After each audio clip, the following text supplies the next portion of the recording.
And we are back. Welcome to the King's Report. This Thursday, August 10, 2017. Back from the break. I'm your host, Hyungju Sean Moon, second king of Chun Guk. We're here joined with Master Jojo Guadin, Master Black Belt of Brazilian Jiu-Jitsu, been training over 20 years. A phenomenal human being, man, husband, tremendous entrepreneur, business owner, philanthropist, you name it, the guy's done it all. And of course, we are honored to be his students. Master Jojo joins us almost on a weekly basis here in Pennsylvania with our ninja team, training us and whipping our booties and choking our necks. And but he is a tremendous artist indeed. Master Jojo, thank you so much for joining us this morning on the King's Report. Awesome to see you, and he's joining us from home. Say hi to everybody from New York. Hey guys, thank you for having me. Hey, we want to get into your philosophy of martial arts and pick your brain about what is martial arts to you?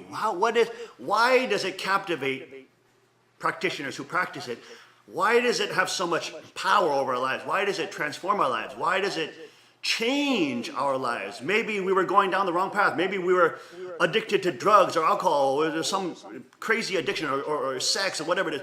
And through the martial arts, we get transformed. How does that happen? How can martial arts have such an incredible power, especially real arts that fight and do real combat, like Brazilian Jiu-Jitsu? What is your opinion on the philosophy of Brazilian Jiu-Jitsu, on mixed martial arts, and why it has so much power to transform? Go ahead, Master Jojo. Well, martial arts in general, okay, not only Brazilian Jiu-Jitsu, but any type of martial arts, if you think about it, it's very primal. If we go back in time, and if you look at the primal stage, where back in the days, where you live, you have to worry about invaders, or people taking your land. That's I guess that's how martial arts is formed, because they had to train to protect their land, protect their family. Oh man, sovereignty right there. See that? Go ahead. And then now we live in a society where we don't really get to have that we don't really have to defend our house, not in the same way, right? So I think, like, as a human, or even just you're as a human being, you search that urge to battle. Even animals battle, right? So I think that I think as human being, you search that camaraderie, where the guys train together and they learn, and you're battling each other, and it transforms you, I believe. Yes, you're sharpening each other. The Bible says the iron sharpens iron. You're sharpening one another. It's amazing. It's an amazing thing. But also, I think it nowadays it helps people as far as like de-stress. I see a lot of guys coming. They have a lot of weight in their shoulders, and they train. They exhaust themselves. They train till exhaustion, and they get it out of their system. And I believe they come home a little bit better, a little bit more calmer. They come home a different person. So that, in a way, that helps that individual. That is such an important social aspect to training Brazilian Jiu-Jitsu, isn't it? Because you can train real hard. You can train literally like you're fighting each other, trying to kill each other, but you can train relatively safely and continuously. But it provides a social benefit to society. Right, and that's why for us as a hobby, BJJ Black Belt and Henry Gracie, as yourself is, Henry Gracie line, up in TriStar, up in Canada, he was saying that, hey, he would wish that all society, you would be mandatory that at PE you learn Brazilian Jiu-Jitsu and everybody's at least a blue belt, because you're so much more mature once you even become a blue belt compared to if you never did it at all. There's a calmness about you, somebody that trains, and I can see that about, if I look at a person that trains martial arts and I look at a person that doesn't train martial arts or just, does his thing, I can see that the person that trains martial arts is much calmer, much more confident, is just a different personality or different energy Oh yeah. than the person that doesn't train. I feel like, if I look at a person that doesn't train, I feel that, they're very uneasy. They're always looking for a fight, you Mm, know. So I definitely believe, especially for teenagers that are trying to find themselves, yes. that are soul searching, I think definitely martial arts is a tool to develop, a human being. It's really transformative, getting on training is, but you're also learning very dangerous things, aren't you? You're learning like the power of life and death. I mean, especially art that you're so good versed in and so deadly at. You're talking about the art of strangulation and crippling. I mean, that is literally what you're talking about. That's how dangerous this art is, which is the reason why it's like the foundation of all MMA fighters, because it's such a deadly art.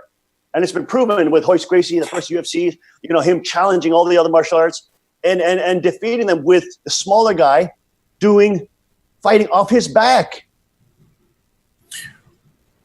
Well, I started my martial arts training Kempo Karate.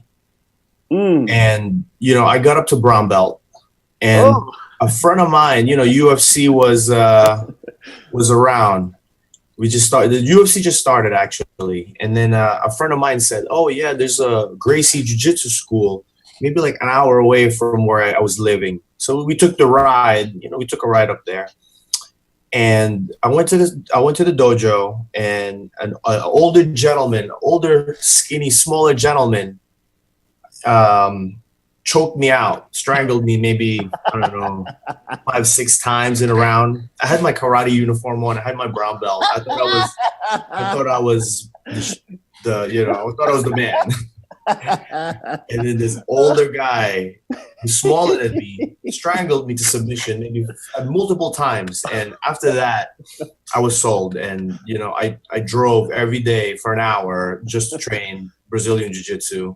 And back then, this was the only place. So nowadays, you have a Brazilian Jiu-Jitsu school everywhere in every town. Oh man, I know the feeling, man. I remember it. It's like you break out of delusional land because like you're learning stuff that just cannot work against somebody who's skilled, and that just takes you down. I mean, it's like the feeling of helplessness, like you're swimming in water with sharks. You don't know what is going on. And they're just calm, and they're on top of you, controlling you. And then all of a sudden, lights out. All of a sudden, you can't breathe, and you are forced to submit to them. And that's like, I think that's what drawn me to the art, because, I've done, striking competition, but unless you knock somebody out, unless you knock them unconscious or you knock them down, it always ends in like a question mark where, who really won? No, I'm not sure. Yes. But with the submission art, there's a gratification where, okay, you made the person tap. You made the person submit to you physically. Submit. There's no question. Right. He surrendered. No, go ahead. Continue. Yeah. But so that's it. I guess, that's what drawn me to it, because of the submission aspect. There was no other, there's a lot of other art that has submission too, but Brazilian Jiu-Jitsu I felt was, one of the most detailed and very, I was drawn to it. Well, that's a very deep point you're making, because there is a clear winner and a loser. Absolutely. And it's not like hate yourself all day long and just say how bad you are every day. You're supposed to learn from that loss and then come back. And you learn that skill, which is valuable for life. If you fail at something, hey, it's not the end of the world. You can still work at it. You can get better. That's true. And I've seen it, like, I've had students, I had many people come to the school, and everybody has some kind of image of themselves. Right. And, once they go through once they go through the classes and they get submitted, they get broken down. Yes. And then they get over it, right? And they come back. Okay. They say, okay. And then I think about half the people come back and maybe half the people don't. The Right. people that don't, I feel like they cannot accept that defeat. They cannot accept, being submitted. So they're like, instead of going through that hardship again, they're never going to come back. Yep. But the people that come back, they go through it again and again and again. And little by little, they get better. And they get better. They learn something about themselves. And through that process, I see a transformation. And only through that process, like people that don't come back, fine, I'll never see them again. But people that stayed through me throughout the years, and I could look back in like 5 years and say, hey, look, remember 5 years ago, you wanted to give up, you wanted to do this. And then looking at now, look at all the look at your position now, look at how you feel now. And it's definitely, I can see the transformation in their lives, just as long as I've been doing it. Oh, you mentioned that word, breaking down through the illusion of yourself that you painted and constructed to make yourself, feel good about yourself, but it's not real. And when you get submitted that many times, it's like it shatters your ego. Exactly. It completely leaves you vulnerable. You're at the mercy of reality. And you either accept it or you either try to run away from it. Exactly. Like you talk about, like people run from that and say, dang, I need my safe space. I don't like this much reality. I want to still believe I'm Wonder Woman and Superman. That's right. That's right. They never come back. I can't accept. I'm a human being that has a neck that can choke. And now let's talk about a very controversial topic, BJJ and girls, okay? Because a lot of dojos struggle with this. And of course, where we train, we have tons of girls in our community. We got tons of girls that are training. And of course, we create a very safe space for girls. The Queen is doing an amazing job as the mommy of our community. And of course, for us, it's more than just trying to fight for a medal or trying to, submit somebody. For us, it's almost like a spiritual duty of living up to the commandments that Jesus talked about. Love your God, love the blessings he's given to us, and also defend your neighbor. Love your neighbor as you love yourself. That is that you're able to defend your neighbor if you have to. Somebody who's vulnerable, if you have to. You understand these things. You are part of God's kingdom. You are able to help other people if they're in need. Doesn't matter if you agree with their political views. Doesn't matter. You're still there as an honest citizen in God's kingdom to defend life, to defend somebody else who is vulnerable. It could be a senior citizen. It could be your neighbor who's being assaulted. You know what I mean? And that's why for us, we train, of course, in the empty hand combat, but also in weapons and firearms, because that's a critical element to empower people to have dominion over the use of force, which is important because if normal, good, honest people don't have access to the use of force, well, then it always gets centralized and always gets used against them, just like even in feudal Japan, only the samurai could have swords and weapons, but the peasants couldn't have anything, and they were slaves. And that's the same with every centralized power. The normal person who's an honest, hardworking person who just wants to be free becomes a slave to the elite class. And that's why for us, and I think that's why we have so many girls in our community who train, because there's a spiritual mission involved in it. What is your view on why there's so little females? Of course, there's more girls that are training, but usually when you go to fight clubs or fight dojos that are based in real fighting like BJJ and MMA, how come there's such a small population of girls? Even in my school, I really don't have that many women, and I can't tell you why. Maybe it's just, they get very intimidated maybe when they see there's a bunch of guys there. It is intimidating. Yeah. It is. And, and I have some girls that stick around, that they don't care, and that's great. That's fine. That's just in their head, that, that uncomfortableness. And then once they get over that, it's fine, because as far as my school, every guy in there are helping, the younger crowd or any girls that want to learn. I have 2 daughters, and my hopes is, when they get older, they'll train. And I think that's what's going to help when the girl walks in there and she sees other girls. Yeah. That's going to start a little club. Yes. You understand? But all it is just the uncomfortableness of uncomfortableness of when they come in there and they see a bunch of guys. They just get very intimidated. That's the word. You know what I think it's such an irony, because most guys who train these kind of martial arts are not bad people. They're not gangsters. They don't want to abuse people. They don't want to exploit. They don't want to beat up women. You know what I mean? They actually want to help empower women, because they have daughters too. They want to empower the women in their community to become stronger, so predators can't take advantage of innocent women. It's most people, combat artists, who want to help empower other people. It's intimidating because, you know, when a woman goes in a room and she's a bunch of sweaty guys rolling, wrestling, slamming each other, you don't want to go in there. You know. Now, when you come to our community and you see the girls, and now you've been training them, and of course you've been rolling with them in the. By the way, you guys have a great group of people there, and I enjoy coming and working with you guys. Well, we're blessed. We're blessed. We're so honored and blessed to have you and somebody of your caliber be able to train us. How, in your opinion, how are the girls doing in this community, and how are they advancing? How are they progressing? They're doing great. I mean, I rolled with you with some of the girls this past couple of days, and I was gonna say you guys are pretty rough. They're really trying to go after me. They're beating me up. They're relentless. Now, that's the word, relentless. My daughter was filming you when you were training with my wife. Oh yeah, she submitted me a few times. Oh, he's being so nice. Come on now. He's not that deluded. She knows you love. She sees you whipping on her daddy. She's payback. But no, I'm so proud of the girls here that are training.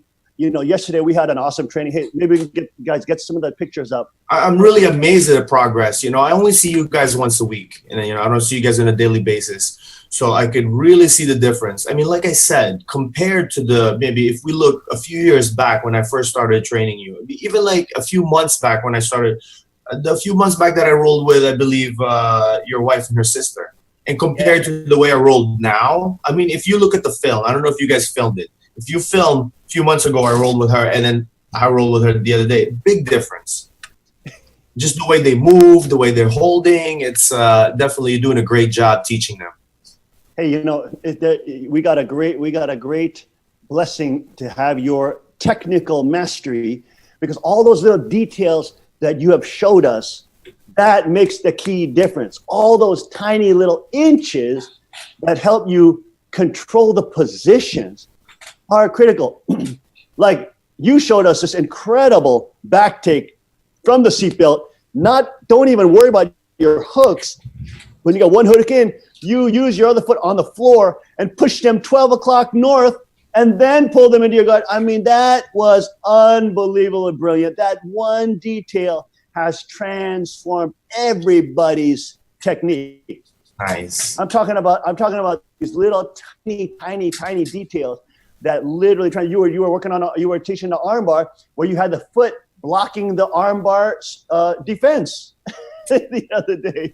You know what I mean? And people were just, the level of detail. This is what builds such technical minds.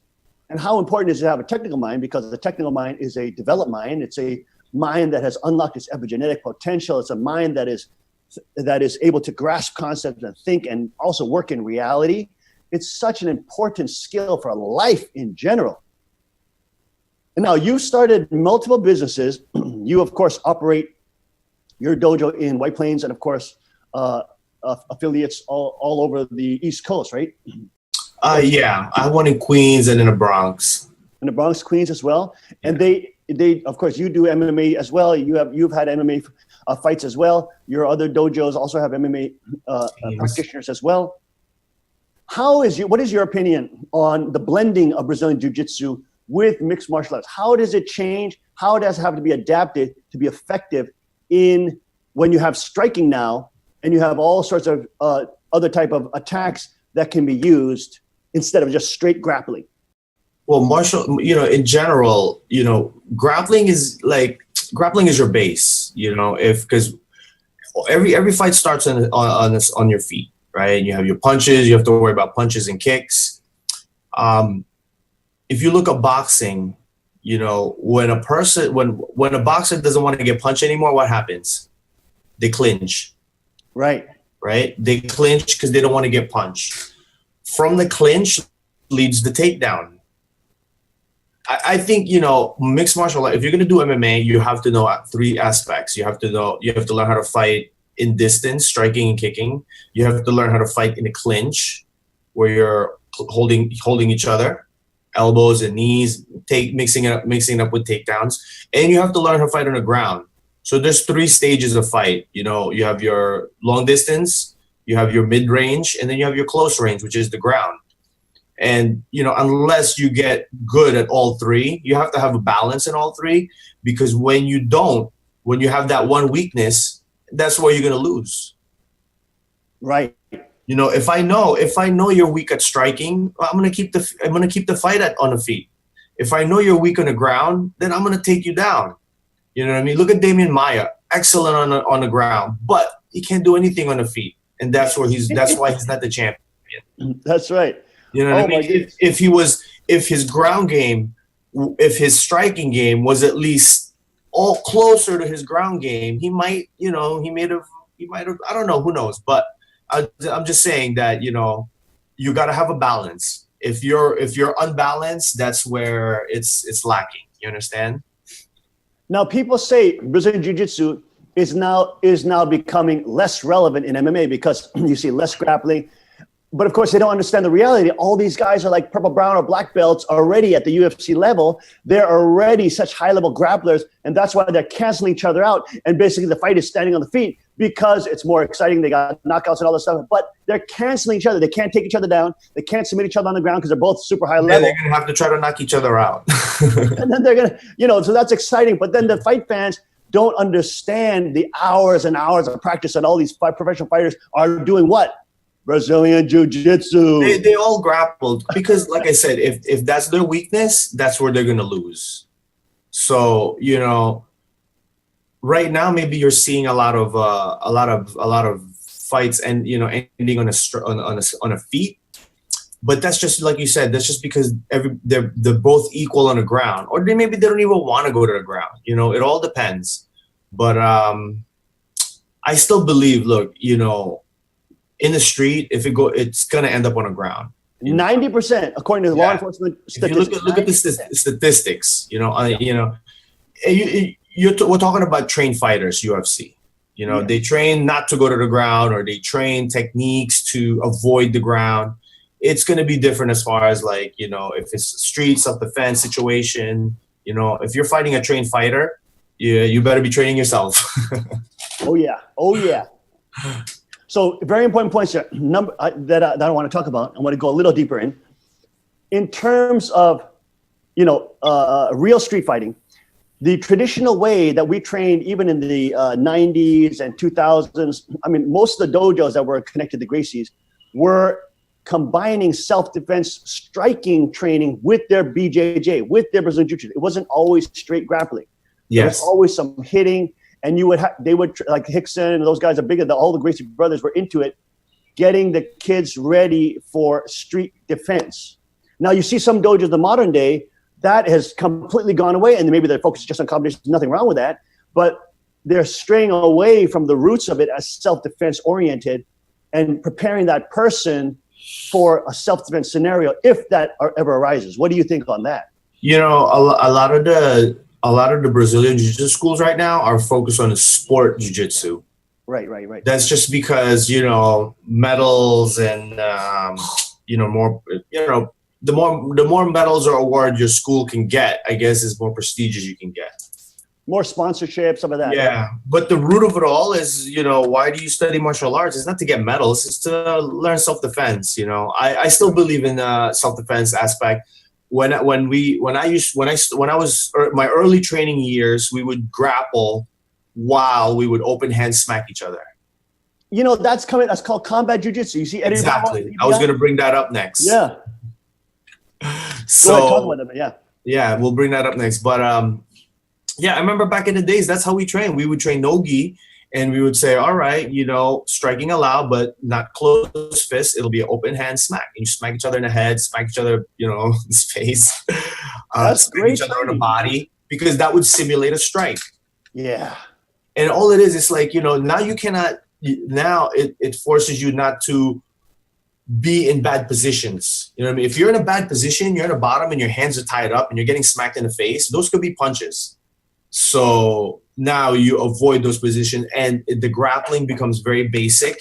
And then, there's no more inversions because, you start inverting, you're going to get, your head punched to the ground. So Yes. everything changes once striking is involved. And then definitely we should do that too. Yeah, we do that. Interesting, very interesting, because now you're like, oh man, this is not a good position because I can get hit. Oh yeah, so yeah, we always try to make the kids here remember the striking aspect. On the day sometimes where you can't come, what I'll do is I'll have them go through the striking stuff, and they'll have to defend the striking. Yes. Just to make sure they keep that in the back of their head at least, and it doesn't just become they get lazy if they're in some kind of confrontation. They know how to defend themselves, protect themselves. I think it's important, at least even at any school, like if your school is just a sport jiu-jitsu school and that's all you do, at least once a week you should train some combat jiu-jitsu just to keep it real. I totally 100% agree. I mean, it's like so important. In the end, we want to save lives. In the end, we don't want once good a week people you should learn how to defend, because it's, again, you're living in a facade of unrealistic, it's not real. Yeah, nobody's in a street fight. Nobody's not going to hit you. Yeah, exactly. So if you're not used to that, or you don't see it coming, it could be a problem. So for all the haters out there that want to call Master Jojo old school because he wants to help people save their lives and protect themselves, you're crazy. You got to. This started from self-defense. You understand? It started from helping people who are smaller, less athletic, who had disadvantages to their body size, weight, you name it, athleticism. Try to survive and win in a fight. Helio Gracie is famous for saying, if the smaller guy survived, you won as the smaller guy, because that's impossible any other way. The bigger guy is going to win. The more athletic guy, the more dominant guy is going to win. But if you're smaller and you just survived, you won. You won. That's what Helio Gracie said. That's right. Now, maybe what we can do is, because also when you talk about ground fighting with weapons, what is your philosophy when weapons are included? Because according to law enforcement statistics, 40% of street fights include weapons. That includes batons, it could be a broom, it could be a pipe, it could be a knife, it could be a gun. Now, when weapons are involved, now you're talking about a whole nother level of danger. What's your opinion on weapons and BJJ training? Well, I personally have not trained weapons in a long time. I mean, the last time I trained a weapon was Kempo Karate. But, again, that's a different level of combat. Now you're talking about, edge or stick, or even now projectile. So, I mean, you yourself, you guys have that training facility. So I think, like, I personally, like, I know how to shoot a gun, I know how to use a knife, but I don't train it like I should. But it's always in the back of my hand. Always, if I need it, it's there. But it's definitely should. I would like to do it. I would like to do more training as far as like knife and regular weapons.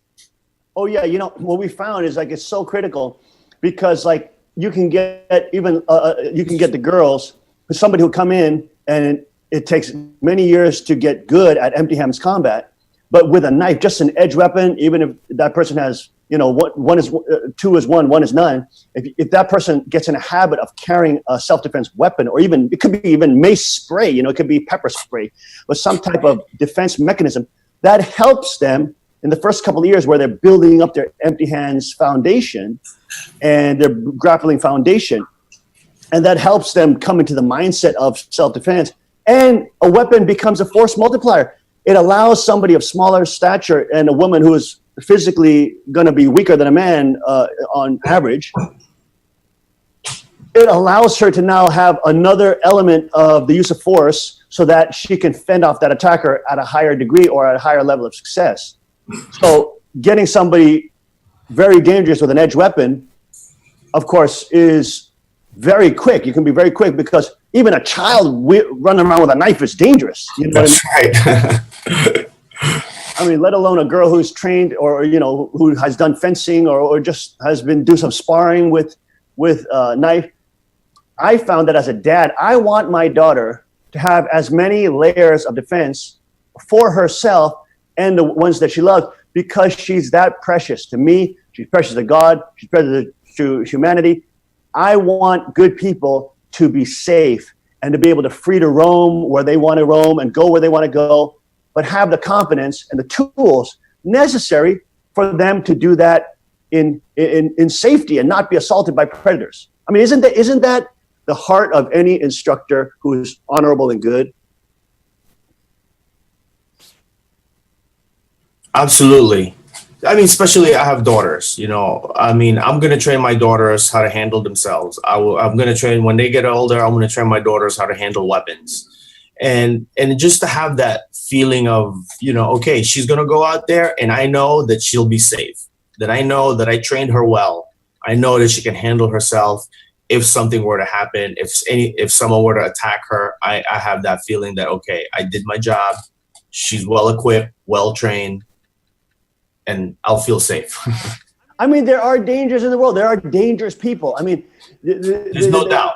They get the kids nowadays in the public schools. Just look at the news. Yeah, it's crazy. I mean, they get them thinking that there can be no wrong as long as you just, play video games and you just believe in, a fantasy land, that there's never going to be anything wrong that happens to you. And there's nobody ever's going to attack you. I mean, they'd never prepare. How cool would it be? Again, it's an illusion, It's an illusion. I mean, how amazing would it be, like in public school, instead of doing like useless PE exercises, you actually learn self-defense. I mean, that would really benefit the kids. They should make Brazilian Jiu-Jitsu part of the curriculum. Instead of PE, they should just train martial arts. See, we believe that's going to happen in the kingdom naturally because everybody in the kingdom will be responsible for their own, community's self-defense. So naturally, people are going to be choosing Brazilian Jiu-Jitsu, MMA, arts that actually are proven to help people in self-defense. Kali Eskrima, knife fighting arts, self-defense with firearms. These things are going to naturally be chosen as the arts to teach the community because everybody's there is protecting one another. Everybody's there looking out for one another. And there's no centralized, police force. There's no centralized, military, which can be taken over by crazies or politicians. And the people are in control of their law enforcement. The people are in control of their self-defense. The people are in control of their communities. And like for us, it's like absolutely key that people have that empowerment so they can take care of themselves, especially our daughters. I mean, what kind of father does not want his daughter to be safe and to protect themselves? You know what I mean? It's just insane. Absolutely. I agree. Now, do you agree with Faraz Zahabi, who says that, of course, he says it should be mandatory, teach it in PE and everybody should be at a blue belt level. How much would society change if everybody in society, did some BJJ, they got that delusion, they got the breaking point, they got broken down, but they kept with it, and they got at least to a blue belt level. How much would society change? I think a lot. I mean, it takes a while to get a blue belt. You got to at least be training for a year to get a blue belt, around a year. Within that time, you've gotten beaten up, broken down, so I think, you've probably shed a little bit of your ego, hopefully, and it's definitely make it a better place if everybody was at least at a blue belt level. It used to be when humanity was in a tribal stage and we were, evolving from tribe to tribe. There were rites of passage that would make, a young boy into a man. We had to go hunt bear, or we had to catch a tiger, or we had to, get a woolly mammoth or something like that. There were rites of passage. All those things have been stripped away from us, and we're literally, the rite of passage is playing a video game and eating, raspberry sorbet out of Baskin Robbins. It's like ridiculous. No epigenetics, which have kept our species alive, which has made us more powerful than saber-toothed tigers. Those rites of passage have been stripped from us, and it almost feels like the combat arts that are real, like BJJ and MMA, or weapons arts, they allow us this little window, as you're talking about, like the primal window into our primal reality, which helped us survive and become the dominant species in the world. I mean, it was like a critical part of human evolution was to be able to defend ourselves. I'm going to make the argument that it's a natural right, that it's our right to defend ourselves. It's our right to protect our person. It's our right to protect extensions of our person, But there are no more rites of passage. All those rites of passage have been stripped away in our modern society, saying that it's too dangerous, somebody's going to get hurt, all this kind of thing. But how much is that stripping away from humanity in general when we can't go through our rites of passage, which help us unlock our epigenetic and help us allow us to become incredible powerhouses on this planet?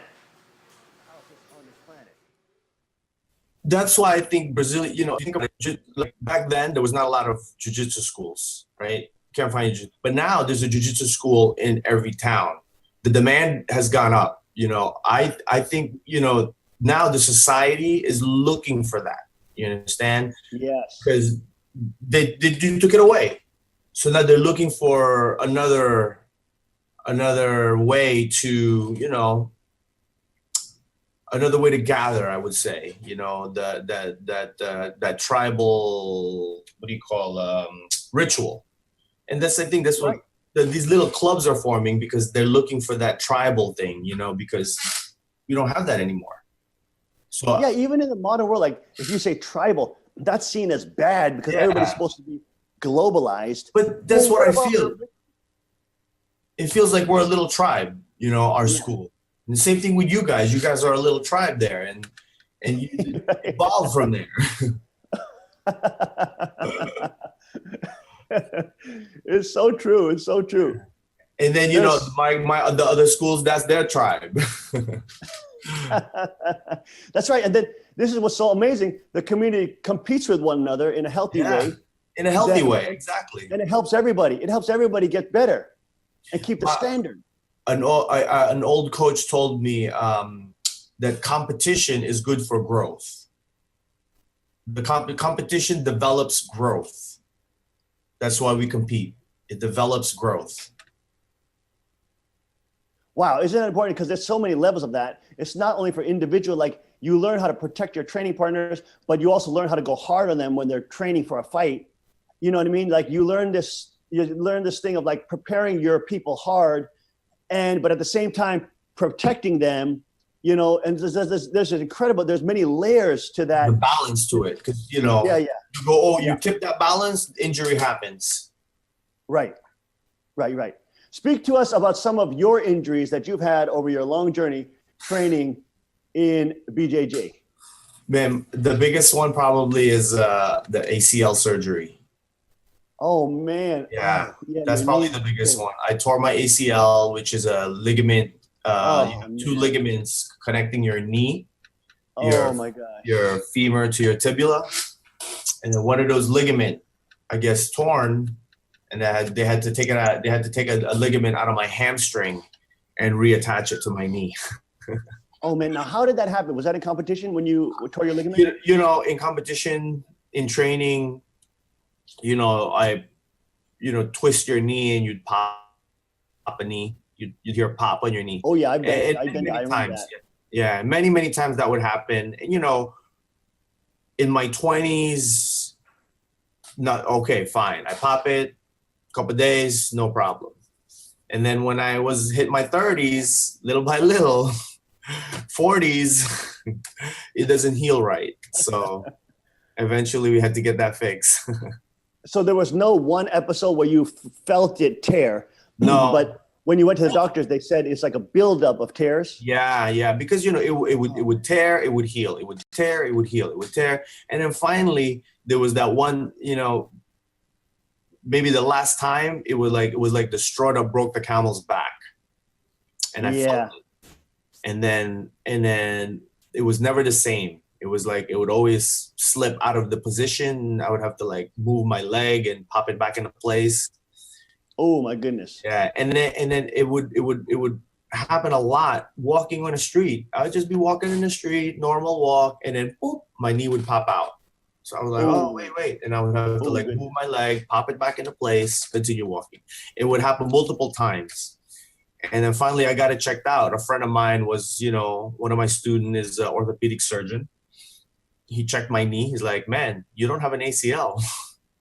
Oh my goodness. Yeah, so we did the necessary arrangement, and he helped me out and got it fixed. Now, how does it feel now compared to before you did the surgery? Now it doesn't slip out. It feels a lot stronger, more stable. The only thing that I would say is even after the surgery, they said my cartilage, because I left it alone for so long, that they said my cartilage was like spaghetti. So they said instead of stitching it, they just trimmed it. They cut it. So they said I have 50% of my cartilage, and that I will probably have arthritis. Well, well, I said, okay. Hey man, pain is part of the game. You know what I mean? You can't get anything done without some pain involved in it. Yeah. There are some things worth more than just having no arthritis. You know what I mean? I'd rather have arthritis. If you're going to get arthritis anyways, sitting at a desk, you know what I mean? And, at an office job, being a secretary or something like that, or a data entry person for 30 years, you might as well get arthritis getting some fights and getting some good training. I read somewhere that if you have an armor, I would rather have an armor with like kinks and dents and holes in it than a brand new shiny armor. Because the armor dents has been through some stuff. Oh man, there's some stories on that armor. Yeah, exactly. Hey, I know what you mean, because even the girls in our community, my wife's always asking me, I said, no, I said, look, injuries are part of it. We just, of course, trying to minimize injuries. But it's a natural part, because this is not like ballet or something. Of course, ballet, on the feet, it's very brutal on the feet. But the point is, this is like you're fighting people. It's not like you're like swimming around in water or like doing dance in the water. You are fighting with some other person that has a will to defeat you. I have a saying at my school, when somebody gets elbowed or kneed by accident, it's like, man, this is not cooking class. We're combat here. That's right. It's not cooking class. It's not a cooking class. You will get an elbow. You will get hurt. It's part of the game. You will get kicked in the groin. You will get elbowed in the face. It's not cooking. Yeah, we're not here cooking. We're not cooking a vegan cupcake, okay? We are training. Oh my goodness, Master Jojo, always good to see you. Thank you so much for taking some time out of your busy schedule to elucidate us, give us your breakdown. Hey, what do you think about Brian Ortega lighting up the stage with some jujitsu all the time, just guillotined, arm in guillotine, by the way, UFC 214, arm in guillotine. Can you believe it? We need more jiu-jitsu in the UFC. Yeah, man, he's showing it, he's like showing it like high level. He's Henry Gracie's boy. He's one of Henry Gracie's boy.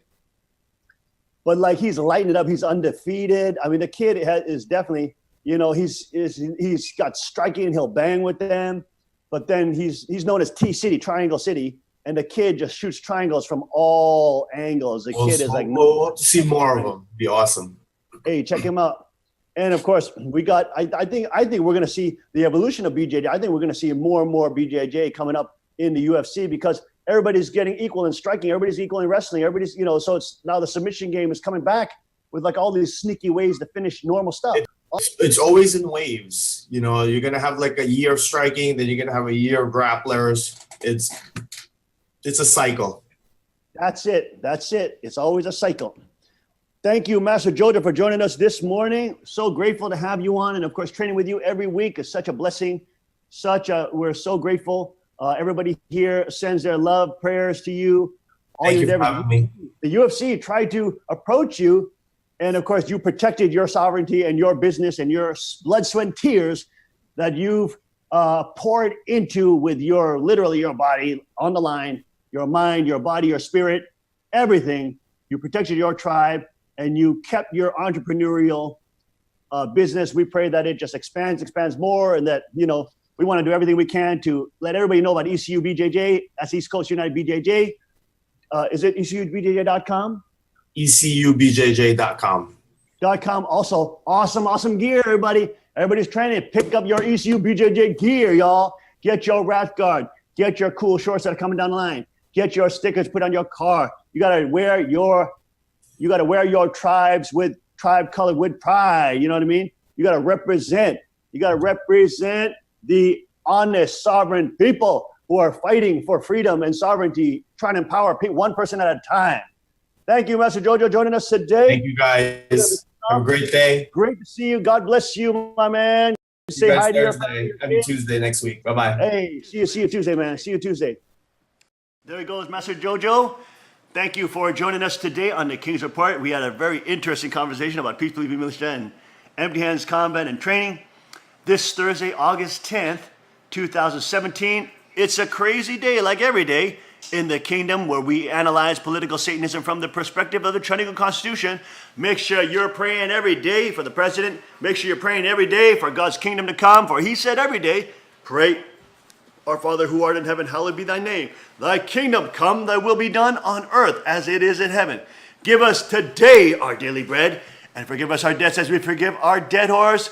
Lead us not into temptation, but deliver us from evil. For thine is the kingdom, the power, and the glory forever and ever. Amen and adieu. We'll see you tomorrow, 5 a.m. sharp, on the King's Report. God bless, Godspeed, and may his kingdom come.